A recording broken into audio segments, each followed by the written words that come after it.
Dalam dunia sepak bola, ada pemain yang lahir dengan bakat besar.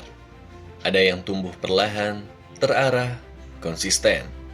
Namun ada pula pemain yang seperti kilatan petir, datang tiba-tiba, mengejutkan dunia, lalu menghilang. Hanya untuk kembali bersinar, bahkan lebih terang dari sebelumnya.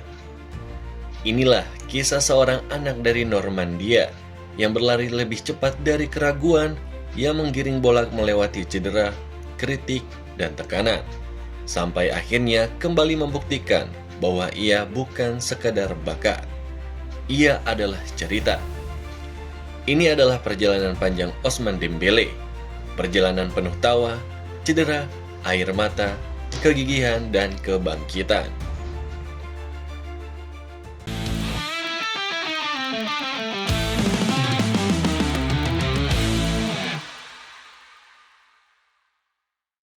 Ousmane Dembélé lahir pada 15 Mei 1997 di Vernon, sebuah kota tenang di Prancis Utara.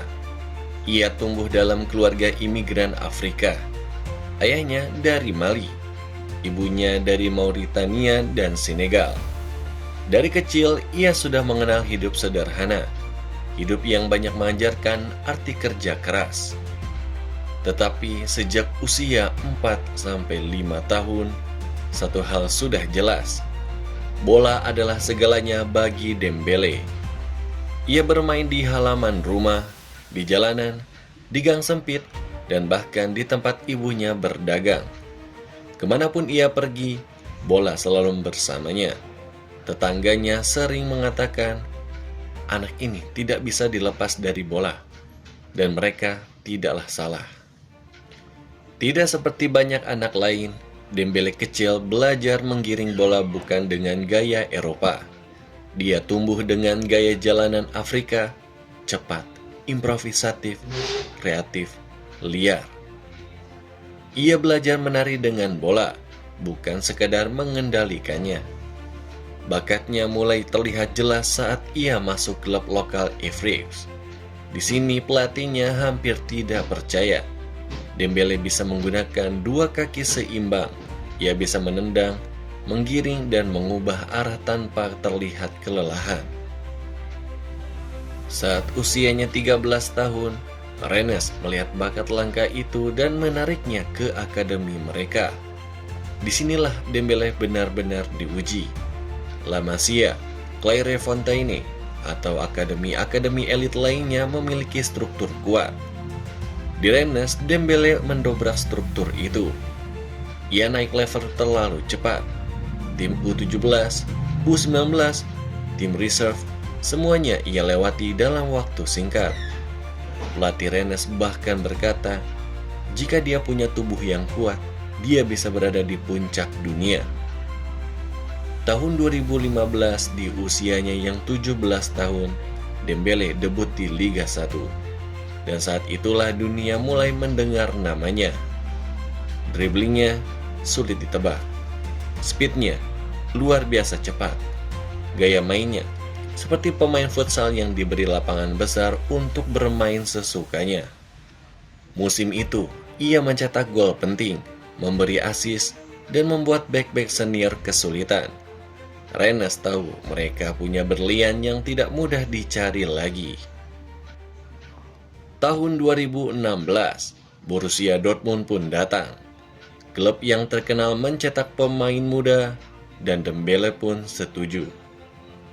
Bundesliga lah yang membuat bakat mentahnya berubah menjadi kilauan terang. Di Dortmund, ia belajar efisiensi.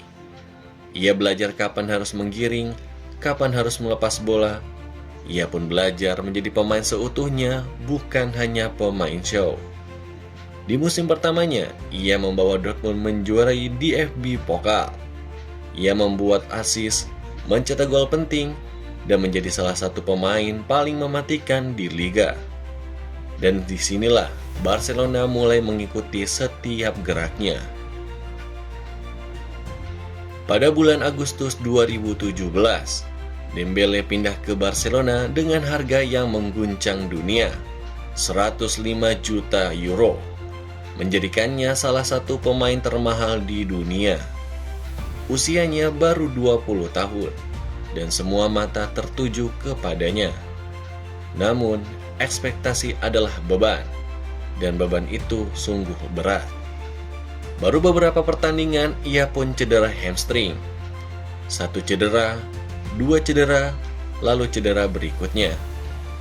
Musim demi musim, Dembele lebih banyak berada di ruang perawatan daripada di lapangan.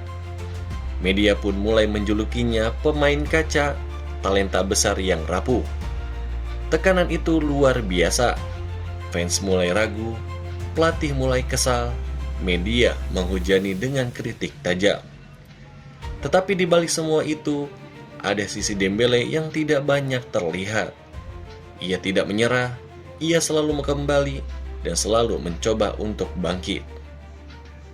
Akhirnya, perlahan tapi pasti, ia mulai menunjukkan bentuk terbaiknya. Musim-musim berikutnya, ia menjadi pemain penting, mencetak gol, membuat assist dan memberikan kreativitas di sisi sayap Barcelona. Tetapi luka masa lalu masih melekat. Pada bulan Agustus 2023, Dembele pun resmi pindah ke Paris Saint-Germain. Bagi banyak orang, itu terasa seperti restart. Dan benar saja, Dembele menemukan dirinya kembali. Di Paris Saint-Germain, ia pun menemukan ritme, ia menemukan kebebasan, ia menemukan kepercayaan.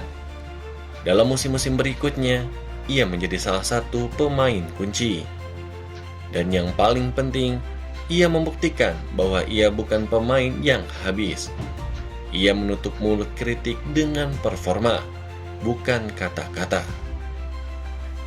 Dembele adalah bagian dari skuad juara dunia 2018 bersama Prancis.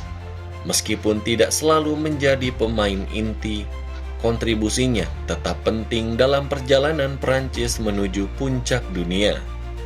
Ia adalah simbol dari bakat besar generasi baru Prancis.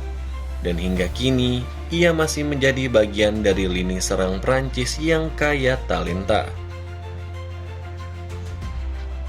Karena gaya mainnya yang liar dan penuh kreativitas, karena ia pemain 2 kaki, sesuatu yang sangat jarang, karena perjalanannya penuh drama, karena ia tidak menyerah meskipun dicemooh, dicibir, dan diserang media, karena ia bangkit dan membuktikan diri lebih dari yang diharapkan. Warisan Dembele bukan sekedar gelar atau gol. Warisan sebenarnya adalah kisahnya. Kisah pemain muda yang dihancurkan cedera, tetapi tidak pernah berhenti untuk mencoba. Ia adalah simbol bahwa bakat tidak berarti apa-apa tanpa mental baja. Dan Dembele memiliki keduanya.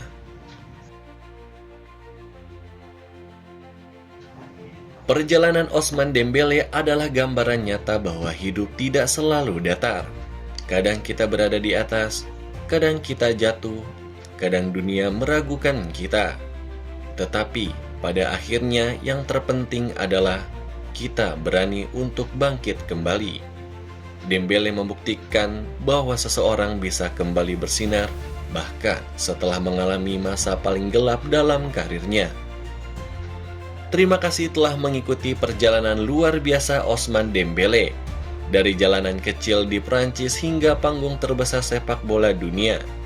Jika kamu menyukai kisah-kisah inspiratif seperti ini, jangan lupa untuk like, share, dan subscribe.